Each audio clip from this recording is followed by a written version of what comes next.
Cerca de 60 mil pessoas ficaram sem suas casas ou suas empresas por causa do afundamento provocado pela mineradora Braskem. Moradores dos bairros Pinheiro, Bebedouro, Mutange e Bom Parto tiveram que deixar suas casas e até hoje lutam por uma indenização justa.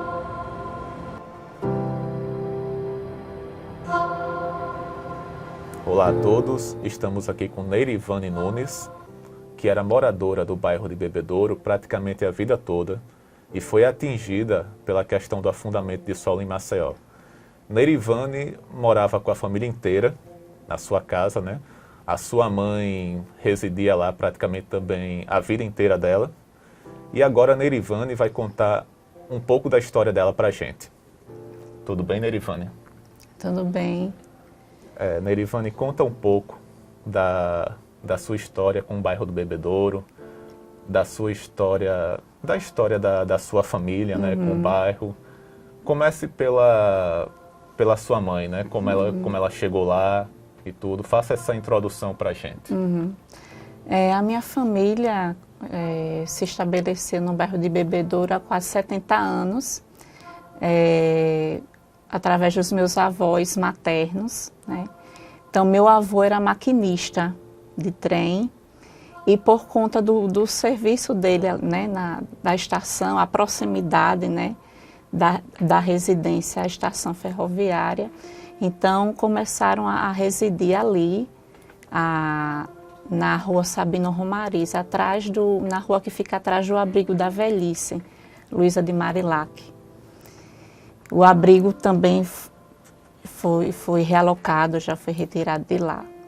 Então, por quase 70 anos. Então, minha mãe tem, nós, né, também, essa ligação profunda com o bairro de Bebedouro. Então, e assim... É uma história que passou de geração para geração, isso, né? De geração para geração.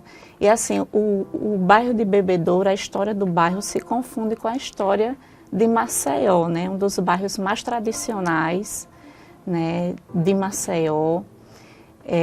Muito conhecido pelas festas, né? Então, um bairro assim, festeiro, né? Alegre. A vivência da gente era muito provinciana, né? A feira livre, as missas na matriz, a escola, a praça. Então, tinha muita essa convivência. Os vizinhos eram praticamente extensão, né, da nossa família. Então, por tanto tempo de convívio. Por tanto tempo de convívio. Então, as festas, né, do padroeiro, né, Santo Antônio. Então, eu participava de grupo de jovens, era catequista. Então, a gente tinha uma ligação forte com a comunidade, né, de vivência, né, comunitária. E tudo isso foi rompido, né? Minha mãe, assim, sentiu bastante, ela tinha já um quadro depressivo e que foi acentuado devido a essa ruptura, né, que a gente teve. Então, toda uma vida, né, ali no bairro, e de repente você vê esses vínculos quebrados, né, e ir para um local onde você não conhece ninguém. Então, ser tirado do seu ambiente, né? Do seu ambiente. Então, foi uma quebra, assim, brusca, né? Nas nossas vidas. Certo. Neirivane, conta um pouco pra gente. No caso, a sua família se estabeleceu no Bebedouro por mais de 70 anos. Quase 70 anos. Foi uma coisa que passou de geração para geração. Isso. Né? As famílias viviam próximas, né? Meus tios, tudo lá no Bebedouro mesmo? Tudo em Bebedouro. Então, isso também aconteceu, né? O distanciamento das famílias. Cada família com a... Todos foram atingidos pela questão do afundamento. Isso, a maioria. E cada um foi morar num bairro diferente. Então... Separou. Isso, separou a família. Separou a família. Neirivane, conta esse aspecto que você falou, né? Que toda a sua família residia no bairro, né? Tios e tudo mais. Isso. Era muito próximo? Era nas ruas próximas? Como era essa questão da proximidade? Que a gente sabe que você falou, né, que os vizinhos era como se fosse uma família. Isso. Mas agora você está falando realmente de pessoas do seu sangue, de pessoas que eram que são sua família, né, tios e tudo mais, que realmente residiam naquele núcleo ali do bairro do Bebedouro. E eu queria saber como era essa questão de ter... Deve ser uma situação muito boa. Você ter a família quase toda morando assim, tudo juntinho no mesmo bairro. Como era isso para vocês? Nós morávamos em ruas próximas, né? A casa da minha avó, da minha tia, a nossa casa. Então, assim, um era o apoio para o outro, né? Então, sempre que um tinha um problema, ia buscar. Então, sempre tinha um apoio, né? Um sendo o auxílio do outro. Então a gente sentiu muito, né? A gente vai falar da questão da realocação daqui a pouco, mas quando houve a mudança, ficaram muito distantes depois disso? Os bairros ficaram muito longe depois disso, da sua família e tudo mais? Sim, porque um foi morar no Tabuleiro, o outro foi morar no Francês, né? Teve gente que até saiu da cidade. Saiu da cidade. Para outro município, para Marechal Deodoro. Para Marechal Deodoro. Nossa. Então, realmente foi assim, uma mudança, não foi só uma mudança de local, foi uma mudança realmente interior, né? Porque você perdeu o convívio com a sua família, assim, que tinha ali no dia a dia tão próximo, é algo muito forte, né? Sim, né? Muito. Deve ter sentido bastante. Neirivane, conta pra gente como é que foi a questão do início das rachaduras na sua residência, né? Como é que vocês começaram a perceber que tinha alguma coisa errada acontecendo com a construção no geral? Conta um pouquinho pra gente dessa história. Então, uns 3 anos antes, né, do abalo, então mais ou menos 2015, por aí. Isso, 2015, a gente observou as rachaduras em vários pontos da casa. Só que a gente não imaginava nunca que teria relação com a mineração, né? Isso.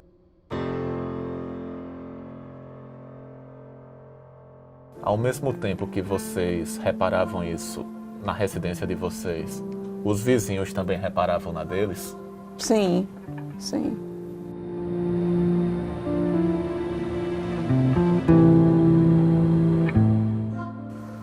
Me conta como é que foi no dia do terremoto, no dia do abalo, que, se eu não me engano, foi no dia 3 de março de 2018. Você recorda, assim, como é que foi? Todos fomos pegos de surpresa, né? A gente não sabia o que estava acontecendo, né? De repente, todo mundo saiu nas portas, um dia de sábado, né? A gente... E assustado, o que é isso que está acontecendo, né? E ficou Quer dizer, então, atonto. que vocês realmente sentiram mesmo o abalo? A gente sentiu. Não só no Pinheiro, foi sentido em Bebedouro, em outros pontos. Também. Isso. E a gente ficou assustado, sem saber o que estava acontecendo. E todo mundo na rua, o que é isso, o que é isso. Aí depois... Saíram de casa na hora? A gente saiu de casa na hora. Com medo que acontecesse alguma coisa, né? Com medo, eu não estava entendendo o que é que está acontecendo. Depois foi que vieram as notícias, né, tal, que também foi sentido aí no Pinheiro. E foi quando tudo começou a vir à tona, né? Na hora vocês fizeram alguma relação com o passar dos dias, com o tremor e com as rachaduras que apareciam já antes na casa de vocês, na casa da vizinhança e tudo mais, ou não houve essa relação? Não. Esse despertar veio depois dos estudos que foram feitos no Pinheiro. Pela CPRM. Pela CPRM. Serviço Geológico, né, do Brasil. Isso. quando começou todo o estudo e o processo de realocação, né, da remoção dessas famílias, e aí foi que a gente começou a ficar em alerta, né? Será que essa região também aqui está comprometida? Será que a gente também está numa área de risco? Porque o primeiro bairro realmente ia dizer que Foi o Pinheiro. A ser condenado, assim, nem entre aspas, a ser realmente condenado foi o Pinheiro. O Pinheiro. Né? Aí, no caso, vocês já ficaram apreensivos também. Já ficamos apreensivos. Aí veio o Mutange, né? E Bebedouro. Pronto. Bom Parto, né? E uma partezinha do Farol E também. uma parte do Farol, isso. Certo. Conta pra gente, Neirivane, pós-tremor, né, quando já saíram os estudos da CPRM, que é o Serviço Geológico do Brasil. Conta pra gente, inclusive você está vestindo a camisa, né, do MOVIB, que é o Movimento Unificado das Vítimas da Braskem. Conta pra gente como surgiu esse movimento que você hoje está vestindo a camisa. Pronto. Você faz parte, né? Isso. O Movimento Unificado das Vítimas da Braskem, né, surgiu da necessidade da gente conseguir unificar, né, as pessoas que foram atingidas dos 5 bairros, né? Porque até então a gente tinha os movimentos localizados, né? O SOS Pinheiro, o SOS Bebedouro, aí surgiu também o SOS Bebedouro. Teve a Associação dos Empreendedores. Isso, também. a Associação dos Empreendedores. Então, tinha né, tinha pessoas de associações de bairro. Cada um no seu núcleo. Isso, cada no um seu defendendo núcleo. o seu bairro, Exato. ou querendo defender a sua classe. E de repente surgiu um movimento que abraçasse Isso, então todo mundo. A ideia é essa de reunir para a gente somar forças, né? Ganhar força, né? Organização, para poder a gente conseguir enfrentar toda essa situação. E o movimento tem feito realmente frente, né, às conquistas dos ex-moradores dos bairros, mas como é que isso aconteceu? Realmente o movimento tá funcionando? Ah, sim. A luta tem sido constante, né? Hoje o MOVIB é um dos movimentos que tem sido mais combativos, né? A gente chama o calo da Braskem, porque a gente tem sido bem persistente, né? Desde o início nós temos mais ou menos 2 anos de movimento e buscando, né, o diálogo com as instituições, né? Apresentando requerimentos e, através dos documentos, lutando pelos direitos dos afetados. Mas a gente vem esbarrado, né, em vários entraves, né, vários obstáculos, né? Inclusive as próprias instituições, né, que deveriam estar a serviço, né, a defesa das vítimas. Né? E o que a gente está observando é que essas instituições estão favorecendo mais a empresa criminosa, a Braskem, do que as vítimas. As instituições, esses órgãos que você está falando, são os ministérios? Isso, o Ministério Público Federal, o MPF, o MPE, a Defensoria Pública da União, hoje como aliados do movimento e dos afetados que a gente tem, é a OAB e a Defensoria Pública do Estado. São as 2 instituições que estão realmente do lado do nosso lado agora. Mas as outras instituições, né, o poder público, é o que vinha mostrado desde todas essas décadas, né? Foram mais de 40 anos de exploração dessa algema, e com a omissão e a conivência do poder público durante todos esses anos.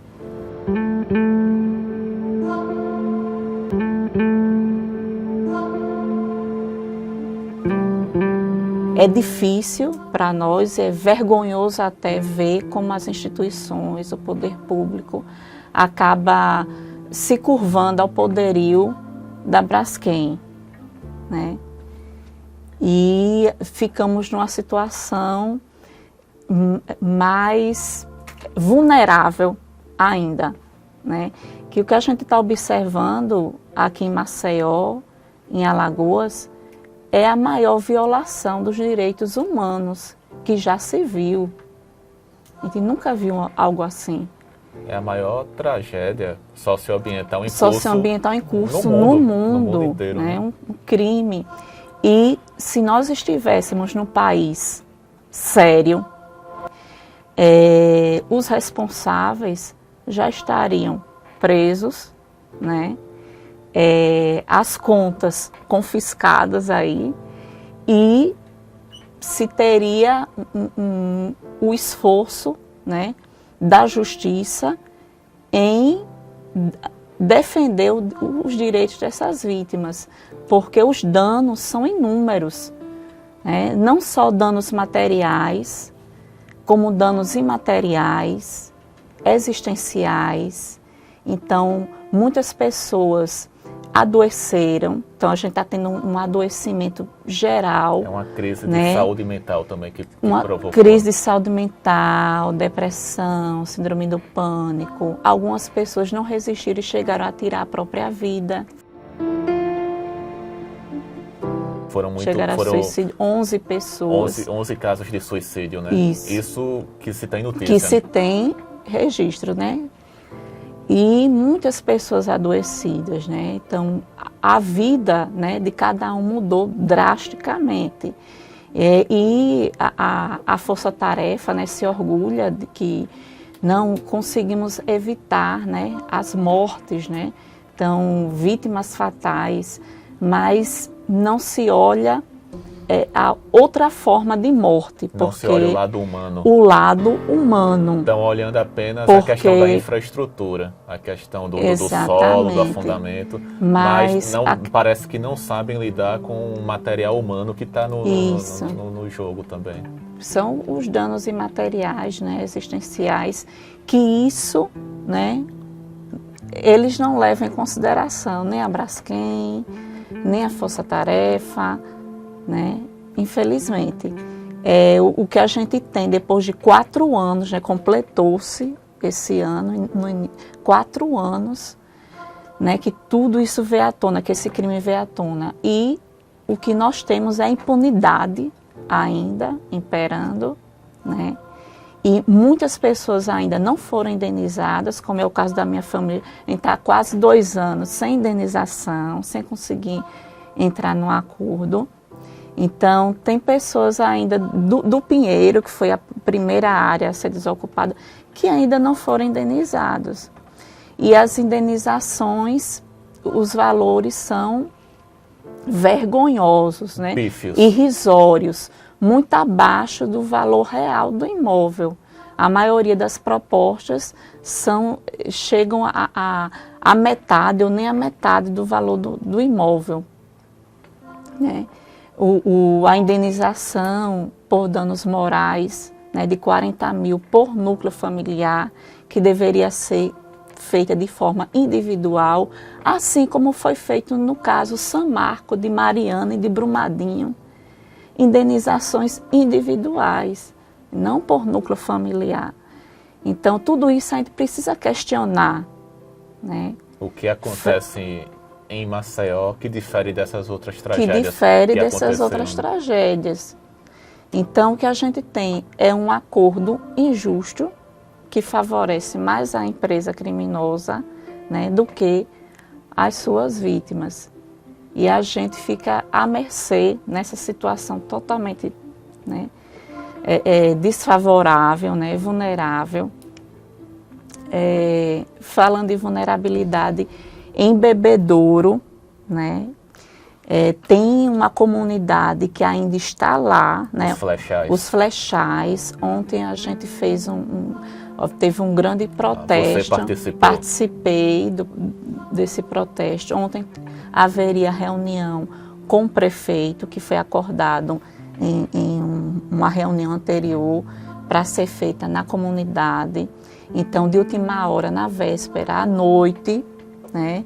Então, foi mudado o local, né, da reunião. Então, a população ficou revoltada, né, com essa posição, né, da gestão da prefeitura, e daí veio esse protesto, né? Então, são pessoas que estão ali, os flechais fazem parte do bairro de Bebedouro. Sim, sim.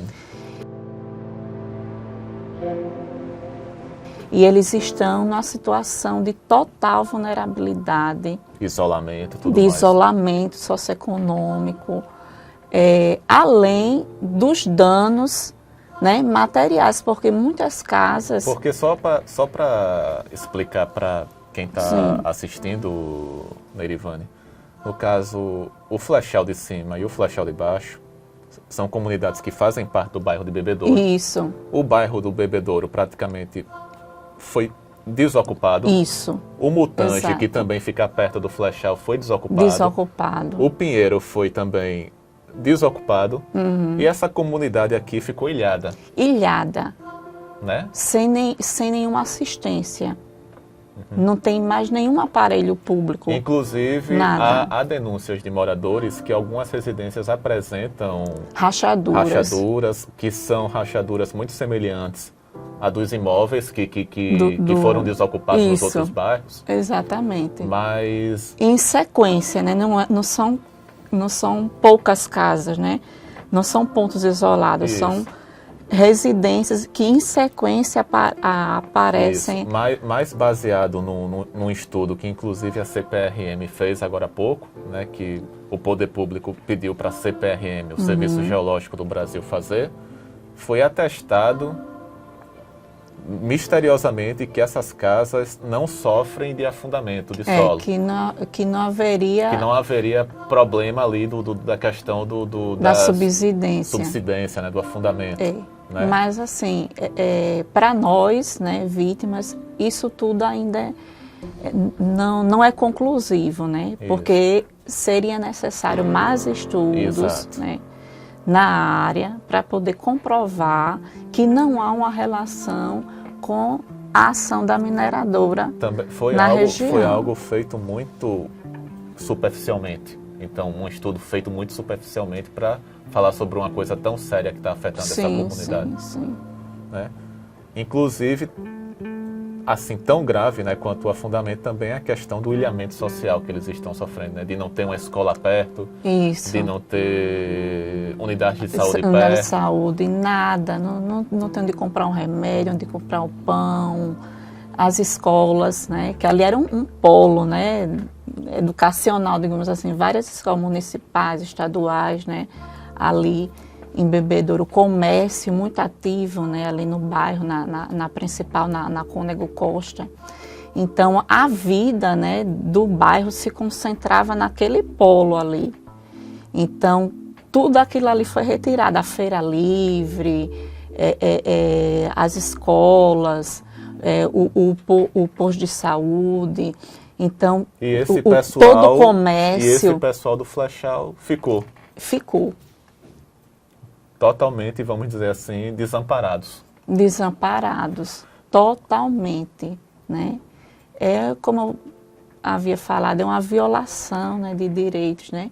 Direitos individuais, direitos coletivos, é o que a gente está presenciando, né? E nós precisamos continuar lutando, né, para que essas vítimas sejam ouvidas e que a justiça seja feita, que haja realocação para essas famílias que estão lá, que elas consigam entrar no programa, né, para que sejam indenizadas, e indenizadas de forma justa. Verdade.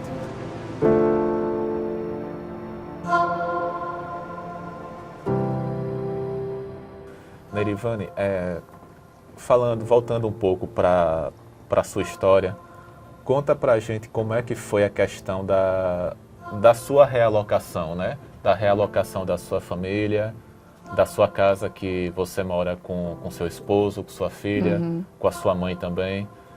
Para que bairro vocês foram? O Trapiche. Trapiche da Barra. Como é que ficou cada pessoa da sua família? Aliás, vamos contar aqui da maneira certa, né? A Neirivane, ela não foi para uma casa própria, ela está de aluguel, né, Neirivane? Na casa de aluguel. Que ainda é a questão do aluguel social, né? O aluguel social. Certo. Vamos chegar na Então, questão da sua indenização daqui a pouco. Como é que ficou a questão de cada pessoa da sua família com essa mudança tão brusca de bairro, né, que aconteceu por conta do afundamento lá em Bebedouro?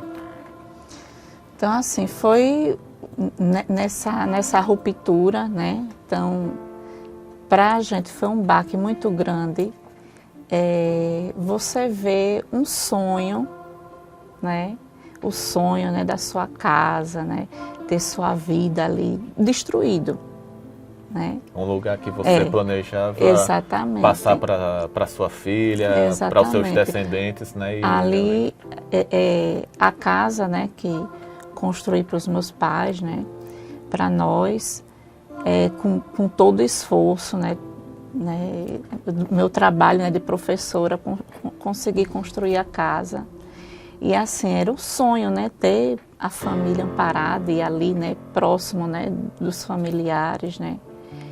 E você vê esse sonho destruído.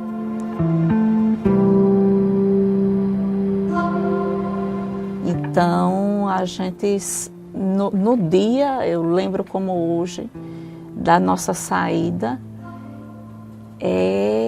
foi como algo, foi uma morte. Foi uma morte, né, para nós, né? Foi como se um familiar estivesse partindo ali. Exato.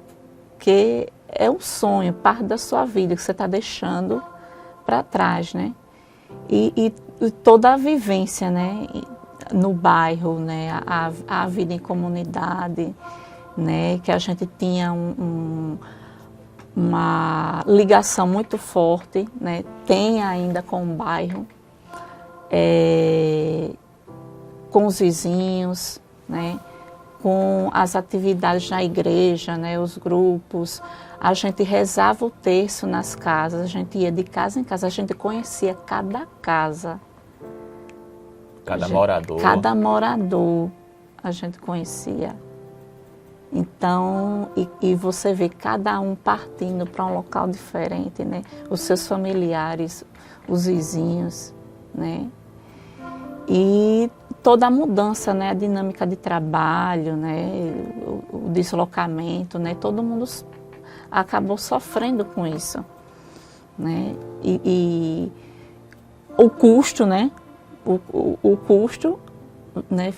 Se tornou outro, né? Isso. De vida, né? Porque tudo ali era próximo, né? Ali Bebedouro, você vai perto do centro, né? Perto do farol, tudo que precisava estava ali, porque a gente tinha ali o comércio ali de Bebedouro, então era tudo, era supermercado, era padaria, farmácia, então tudo ali, na feira livre, e você vê toda a mudança. Tudo isso desaparecer, né? Tudo isso desaparecer.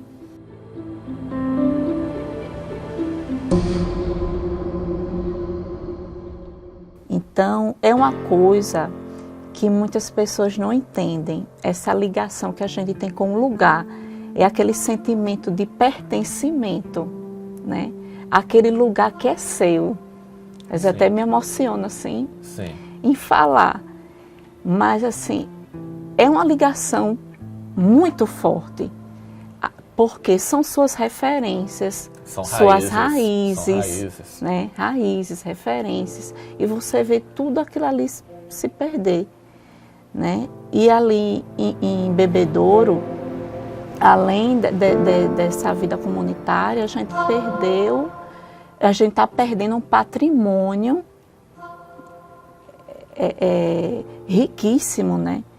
Então, Bebedouro ali tem um sítio histórico, né? Um patrimônio histórico, ali a igreja de Santo Antônio, o solar dos Nunes Leite, a casa de saúde, o colégio Nossa Senhora do Bom Conselho. Faz tudo parte de uma Maceió antiga, né? Que são prédios históricos, né, Isso. na verdade. Eu estudei no Colégio Bom Conselho. O Colégio Bom Conselho tem 145 anos, né? Então, do século XIX ainda, né? o antigo asilo, né, das órfãs desvalidas, né, dos soldados da Guerra do Paraguai, né? Começou ali com a educação das meninas e aí foi abrindo, né, para a comunidade ao longo do tempo. Então, eu estudei no Colégio Bom Conselho, estudei no Grupo Escolar Rosalvo Ribeiro. Então, assim, toda uma vida ali. E você vê esse patrimônio sendo degradado. Porque como é que se na nossa cabeça, assim, não dá para conceber como é que uma empresa mineradora vai ter condições de cuidar de um patrimônio como esse, né?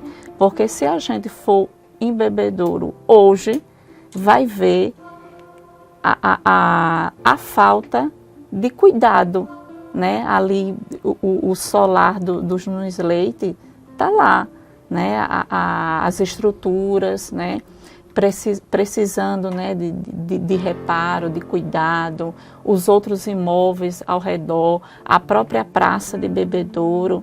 Então, estão ficando abandonados. Esse patrimônio está sendo abandonado. É uma parte importante da história de E o Maceió que imaterial, está sendo esquecido. ali tinha como a gente fala em raízes, né? Ali tem a nossa cultura, né? A origem dos folguedos, o pastoril, o guerreiro, né? Muito conhecido, o guerreiro, né? Mestre Benon, o coco de embolada, né? A mestra Hilda. Isso, também. então Bebedouro, chão de Bebedouro, que era, né? Aquele polo ali cultural, né? Eu ia para os ensaios, né? do guerreiro, eu lembro, então tudo isso faz parte e está se perdendo, porque como a população foi toda pulverizada, esses grupos também culturais estão se desfazendo.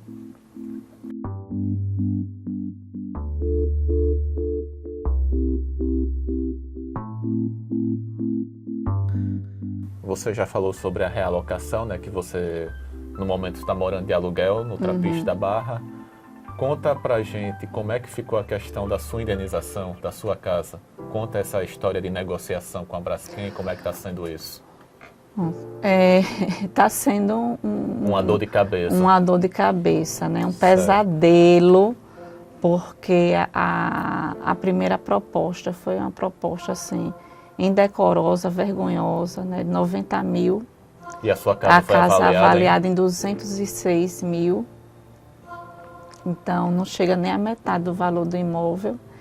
E aí nós recorremos, pedimos uma nova avaliação e nessa reanálise veio um pequeno reajuste que chegou a 115 mil. Né? Novamente recorremos e aí eles apresentaram a mesma proposta, né, e o mesmo valor. De 115. De 115. Com a sua residência valendo 206 mil, ou seja, tem uma diferença aí de 90 mil. 91, né? E assim, eu coloquei uma representação no MPF, né, e aí estou aguardando ainda uma resposta. Então, além do documento, né, da avaliação do imóvel, né, nessa manifestação eu questionei outros pontos. É uma avaliação muito mal feita. Ali não é um laudo técnico, a gente não recebe um laudo, que é direito do morador receber um laudo, porque nós apresentamos um laudo. Nós pagamos a um técnico, a pessoa capacitada para que faça esse documento. E nós não recebemos da Braskem. É uma coisa que nós questionamos. E se a gente for olhar, comparar uma proposta, aquele documento que eles entregam para os moradores, é um copia e cola. E é uma descaracterização total do imóvel. Várias informações incorretas em relação ao nosso imóvel, como eu observei em outros, como eu falei, porque tenho familiares, então a gente tem acesso e compara. Então, é um verdadeiro copia e cola e informações incoerentes, que não condiz com a realidade do imóvel, né? Isso para justificar o valor irrisório que eles apresentam, nessa proposta.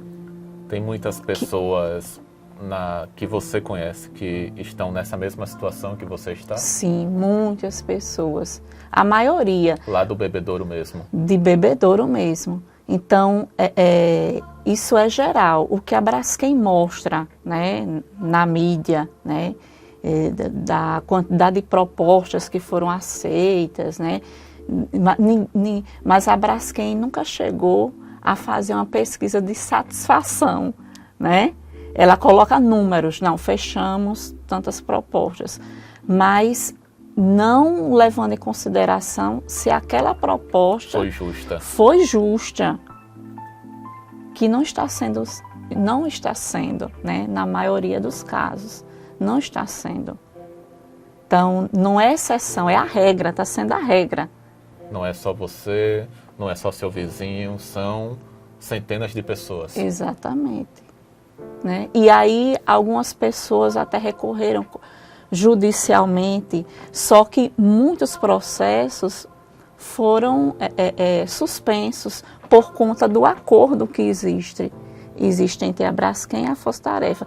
Por conta desse acordo, esses processos que chegam lá na justiça são suspensos.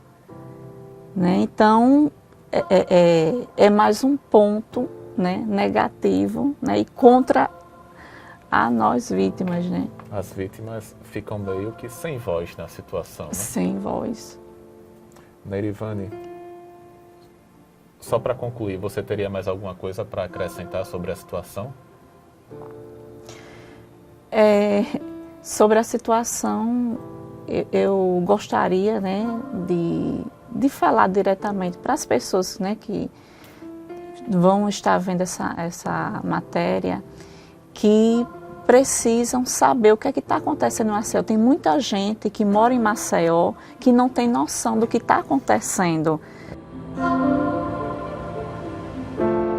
Então, que passem, né, a procurar, a conhecer, né, e também apoiar, né, a essas vítimas.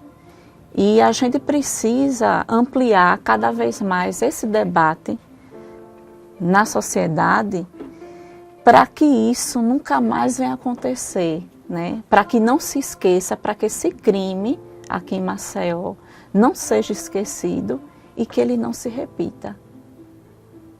Então a gente precisa ampliar esse debate, né, com a sociedade alagoana, né, e para que a gente consiga ter justiça, para que a justiça realmente aconteça, para que as pessoas sejam indenizadas de forma justa e que se dê um basta a tanta impunidade em relação à Braskem.